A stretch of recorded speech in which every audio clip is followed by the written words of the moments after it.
La nobleza de Thor suele presentarse como una cualidad natural, casi biológica, como si el linaje fuera una garantía moral y no apenas un punto de partida narrativo cargado de trampas. Desde el inicio, la figura del dios guerrero se apoya en la idea de herencia, hijo de un rey, criado entre símbolos de grandeza, educado bajo una expectativa de superioridad que no necesita justificarse. Pero esa nobleza heredada no funciona como virtud, sino como anestesia. En muchas etapas, desde los primeros conflictos de identidad que atraviesan los números clásicos de Journey into Mystery hasta reinterpretaciones más modernas, la nobleza no es una elección consciente, sino una coartada. Thor no se pregunta quién quiere ser, sino qué se espera de él. Y ahí aparece la primera fisura psicológica. Cuando la identidad se define desde afuera, el yo queda suspendido, sin raíces propias. La consecuencia no es arrogancia pura, sino algo más inquietante, una obediencia emocional disfrazada de honor. Thor actúa como noble porque ese rol lo protege del vacío que implicaría mirarse sin corona, sin padre, sin mandato. La tensión queda abierta cuando entendemos que la nobleza, lejos de elevarlo, puede estar funcionando como una mentira estructural que evita el conflicto interno más peligroso, el de descubrir que quizá no hay nada sagrado en la sangre y que toda moral heredada exige tarde o temprano ser puesta en duda. Cuando se habla de Thor como figura digna, rara vez se analiza el costo psicológico de sostener esa dignidad como obligación constante. En varias encarnaciones del personaje, especialmente en etapas donde el peso del legado se vuelve explícito, la nobleza opera como un mecanismo de control interno. No es una brújula ética libre, sino una voz que ordena, que vigila, que castiga. Thor no duda porque sea sabio, duda porque teme fallar al ideal que le fue impuesto. Esa diferencia es crucial. La culpa que lo atraviesa no surge de dañar a otros, sino de estar a la altura de una imagen construida antes de que él pudiera elegir. En arcos donde su valía es cuestionada, no como guerrero sino como digno, se revela una forma de disociación. Thor empieza a verse a sí mismo como un rol que debe interpretar, no como un sujeto que decide. La consecuencia es una fragilidad emocional profunda, camuflada bajo gestos grandilocuentes. Cada acto noble refuerza la jaula, porque confirma que la identidad depende del aplauso simbólico del padre, del reino, del mito. La tensión queda latente cuando entendemos que si la nobleza es una actuación permanente, entonces cualquier error no es humano, es una traición ontológica, una caída que amenaza con borrar al personaje entero. La cultura del linaje que rodea a Thor no es solo un contexto narrativo, es una estructura psicológica que organiza su deseo. En lugar de preguntarse qué quiere, Thor aprende qué debe querer. Gobernar, proteger, sacrificarse, verbos nobles, sí, pero también ajenos cuando no nacen del impulso propio. En distintas etapas editoriales, especialmente cuando se exploran crisis de identidad, se percibe cómo el deseo personal queda subordinado a una ética heredada que no admite matices. El problema no es el sacrificio, sino la imposibilidad de elegir no hacerlo. Esa compulsión a cumplir con el ideal noble genera una paradoja. Thor es celebrado por su abnegación, pero internamente se vacía. La consecuencia es un cansancio existencial que no se nombra, porque nombrarlo sería admitir debilidad. Y en un sistema donde la nobleza se asocia a fortaleza moral absoluta, el agotamiento no tiene lugar. Así, el personaje queda atrapado entre dos imposibles. Desear algo propio implica egoísmo, obedecer siempre implica desaparecer. La tensión se vuelve más intensa cuando observamos que la nobleza heredada no solo regula acciones, sino emociones permitidas. Thor puede sentir orgullo, ira justa, honor, pero no duda, envidia o deseo íntimo sin que eso sea leído como una falla. La pregunta queda flotando. ¿Qué tipo de identidad puede construirse cuando el deseo está colonizado por el deber? Uno de los aspectos más inquietantes de la nobleza de Thor es cómo funciona como absolución anticipada. Al ser noble por naturaleza, sus errores tienden a interpretarse como desvíos momentáneos, nunca como síntomas estructurales. Esto crea una relación peligrosa con la responsabilidad. En lugar de hacerse cargo plenamente de las consecuencias, la narrativa del linaje permite que el personaje se redima sin transformarse. En ciertos arcos, donde Thor enfrenta decisiones moralmente ambiguas, la resolución no llega desde una revisión profunda del yo, sino desde la reafirmación del título. Sigue siendo digno, por lo tanto, sigue siendo bueno. Psicológicamente, esto es devastador porque impide el aprendizaje real. La culpa se disuelve en épica y el conflicto interno se posterga.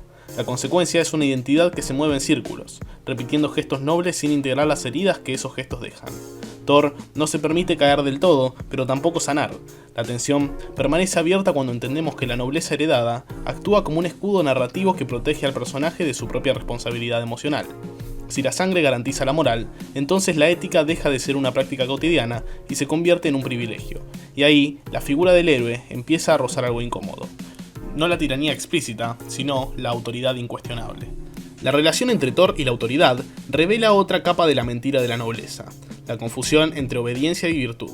Desde temprano, el personaje internaliza que respetar el orden establecido es sinónimo de ser justo. Pero ese orden no es neutral, es un sistema construido por quienes detentan el poder, empezando por la figura paterna. En varias reinterpretaciones modernas, cuando Thor se distancia de ese mandato, no lo hace sin culpa, como si cuestionar la autoridad fuera una falla moral en sí misma. Este conflicto no es político en superficie, sino psicológico. Thor teme que, sin una jerarquía clara, su identidad se disuelva. La nobleza heredada le ofrece un mapa simple del mundo. Hay órdenes que cumplir, tronos que respetar, decisiones que no le corresponden cuestionar. La consecuencia es una dificultad profunda para ejercer autonomía real. Incluso cuando actúa por cuenta propia, lo hace replicando la lógica del poder que lo formó. La tensión aparece cuando el personaje se enfrenta a escenarios donde la autoridad falla, pero el hábito de obedecer persiste. ¿Qué ocurre cuando la nobleza no garantiza justicia? ¿Qué queda de Thor si descubre que seguir órdenes no lo exime de culpa? La narrativa deja esa herida abierta, insinuando que la verdadera crisis no es la caída del reino, sino la caída de la fe en que la jerarquía moral viene escrita en la sangre. La nobleza de Thor también opera como un dispositivo de control emocional, especialmente en relación con la ira. Culturalmente, su enojo suele leerse como fuerza justa, como expresión legítima del orden que defiende, pero psicológicamente esa ira está cuidadosamente canalizada. No es una emoción libre, sino una herramienta permitida dentro del marco noble. Thor puede enojarse cuando el sistema lo autoriza, nunca cuando el enojo cuestiona el sistema mismo. En varios pasajes de su historia, cuando la rabia se vuelve incómoda o desproporcionada, la narrativa la corrige recordándole su dignidad. Esto genera una represión sutil. Ciertas emociones son válidas solo si refuerzan el rol heredado. La consecuencia es una desconexión afectiva. Thor no aprende a escuchar su enojo como señal interna, sino a usarlo como espectáculo moral. La tensión se intensifica cuando esa ira empieza a desbordar los límites aceptables, revelando que debajo del ideal noble hay frustración acumulada, deseo negado y una identidad que nunca fue elegida. La pregunta queda suspendida. ¿Qué pasaría si Thor se permitiera sentir sin pedir permiso al mito? ¿Seguiría siendo noble? ¿O la nobleza depende justamente de no explorar demasiado ese territorio emocional peligroso? La mentira de la nobleza heredada se vuelve más evidente cuando Thor enfrenta la posibilidad de no ser necesario. En un sistema donde el valor personal está ligado al linaje y al rol, la inutilidad es una amenaza existencial. En etapas donde el personaje es desplazado, cuestionado o reemplazado simbólicamente, emerge un vacío que no sabe cómo llenar. Sin trono, sin misión clara, sin la mirada probatoria del padre o del reino, Thor queda suspendido en una identidad incompleta. La nobleza no le enseñó a existir sin función. Psicológicamente, esto revela una dependencia profunda, no al poder, sino al reconocimiento estructural. La consecuencia es una ansiedad silenciosa que se disfraza de humildad o retiro, pero que en el fondo es miedo a desaparecer. La tensión permanece cuando entendemos que la nobleza heredada no prepara para el anonimato ni para la vida sin épica. Thor fue educado para ser símbolo, no sujeto, y cuando el símbolo deja de ser necesario, el sujeto no sabe quién es. La narrativa insinúa que la verdadera prueba no es perder el poder, sino perder el sentido que ese poder otorgaba. Queda abierta la pregunta de si Thor puede construir una identidad que no dependa de ser el heredero de algo, sino simplemente alguien que elige. Culturalmente, Thor encarna una fantasía peligrosa, la idea de que algunos nacen moralmente superiores. Esa fantasía no solo estructura su mundo, sino que dialoga con valores contemporáneos sobre el liderazgo, herencia y legitimidad. En los cómics, esta superioridad suele cuestionarse de forma superficial, pero raramente se desmonta del todo.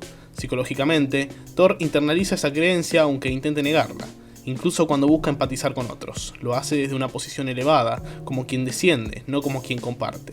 La consecuencia es una barrera invisible que lo separa del resto, no por arrogancia consciente, sino por diseño identitario. La nobleza heredada le impide experimentar igualdad real, porque su rol siempre lo coloca un paso más arriba. La tensión se profundiza cuando Thor intenta renunciar a ese lugar, pero descubre que el mundo, y él mismo, no saben cómo tratarlo sin el pedestal. La narrativa deja abierta una incomodidad clave. ¿Es posible desprenderse de un privilegio sin perder la identidad? ¿O la nobleza, alguna vez asumida, se vuelve una marca indeleble? En ese conflicto, Thor deja de ser solo un personaje y se convierte en un espejo cultural de nuestras propias ficciones sobre quién merece liderar y por qué. La nobleza como ficción también afecta la forma en que Thor se vincula con el error. En lugar de aprender del fallo, suele dramatizarlo como caída épica o prueba moral. El error no es cotidiano, es mítico. Esto impide una relación sana con la imperfección. Psicológicamente, Thor no se permite equivocarse como cualquier otro porque su identidad no fue construida para tolerar la mediocridad. La consecuencia es una autoexigencia extrema que roza la autodestrucción. Cada fallo se vive como amenaza total, no como parte del proceso humano.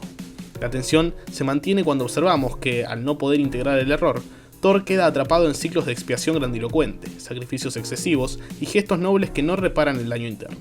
La narrativa sugiere que la nobleza heredada no enseña a convivir con la falla, sino a ocultarla bajo capas de épica. Queda abierta la pregunta de si alguna vez Thor podrá permitirse ser insuficiente sin sentir que traiciona su esencia, porque mientras la nobleza siga siendo un estándar inalcanzable, el personaje seguirá persiguiendo una versión idealizada de sí mismo que nunca termina de alcanzar. Al final, la mentira de la nobleza de Thor no reside en que no sea capaz de actos justos, sino en que esos actos estén predeterminados por una identidad que nunca eligió. La nobleza heredada funciona como un guión previo, una narrativa que se impone antes de que el personaje pueda escribir la suya. Psicológicamente, esto genera una vida vivida en respuesta, no en iniciativa. Thor reacciona a expectativas, a mandatos, a símbolos, pero rara vez actúa desde el deseo originario. La consecuencia es una tensión constante entre lo que es y lo que debería ser, una grieta que nunca se cierra del todo. La narrativa, en sus mejores momentos, deja esa grieta abierta, insinuando que la verdadera transformación no vendría de probar una vez más su dignidad, sino de cuestionar la misma idea de dignidad heredada. ¿Qué pasaría si Thor dejara de intentar ser noble y empezara a ser honesto consigo mismo? Esa pregunta no se responde y ahí reside su potencia, porque mientras la nobleza sigue siendo un punto de partida incuestionable, el conflicto interno seguirá latente, esperando el momento en que el mito ya no alcance para sostener al hombre.